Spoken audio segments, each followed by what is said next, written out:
औरंगजेबाच्या कबरीवरनं खुलताबाद मधील सुरू असलेल्या वादामुळे नागपुरामध्ये राडा झाला। त्यानंतर मराठवाड्यातही तणाव निर्माण होण्याची चिन्ह आहेत।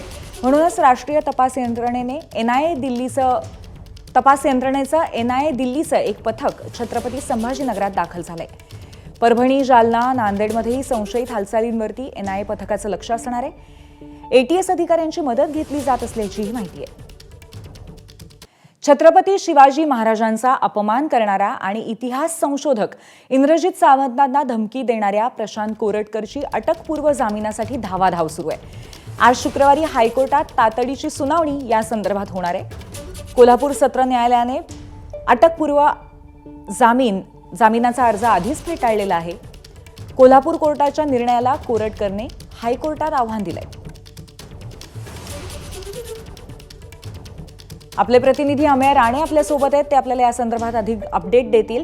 अमेय, कोल्हापूरमध्ये न्यायालयाने हा अर्ज फेटाळल्यानंतर कोरटकरची अर्थातच आता जी एक धावाधाव सुरू आहे, एक प्रयत्न सुरू आहे, त्याचा निर्णय कशा पद्धतीने लागण्याची शक्यता आहे आणि हा निर्णय कधी येण्याची शक्यता आहे?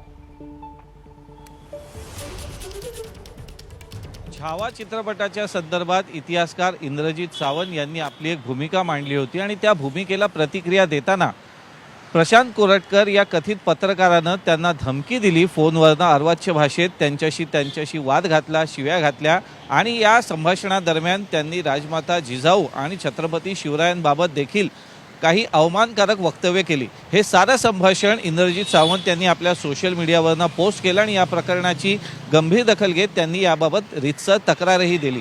त्यांच्या तक्रारीवरनं कोल्हापूरच्या जुनावाडा पोलीस ठाण्यात या संदर्भात गुन्हा नोंदवण्यात आला आहे आणि याच प्रकरणात कोरटकरनं मग अटकपूर्व जामिनासाठी आधी दंडाधिकारी न्यायालय, मग कोल्हापूरचं सत्र न्यायालय इथं धाव घेतली होती, परंतु तिथं त्याला दिलासा मिळाला नाही आणि कोर्टानं त्याचा अर्ज फेटाळून लावला।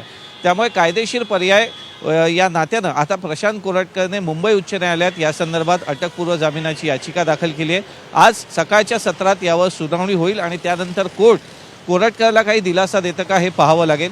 याच प्रकरणी नागपुरात सुद्धा कोरटकरच्या विरोधात गुन्हा दाखल झाला आहे, परंतु तिथली कायदेशीर प्रक्रिया अद्याप सुरू झालेली नाही आहे। त्यामुळे या प्रकरणी आता प्रशांत कोरटकर जो या घटनेपासून आणि गुन्हा दाखल झाल्यापासून फरार आहे, तो समोर येतो का? तपास यंत्रणेच्या हायकोर्ट त्याला काही दिलासा देतं की त्याचा अटकपूर्व जामीन इथंही फेटाळला जातो, हे येत्या काही काळात स्पष्ट होईल। आज पहिलीच सुनावणी आहे, त्यामुळे कोरटकर याच्या बाजूनं आज हायकोर्टात काय युक्तिवाद केला जातो हे पाहणं महत्त्वाचं राहील।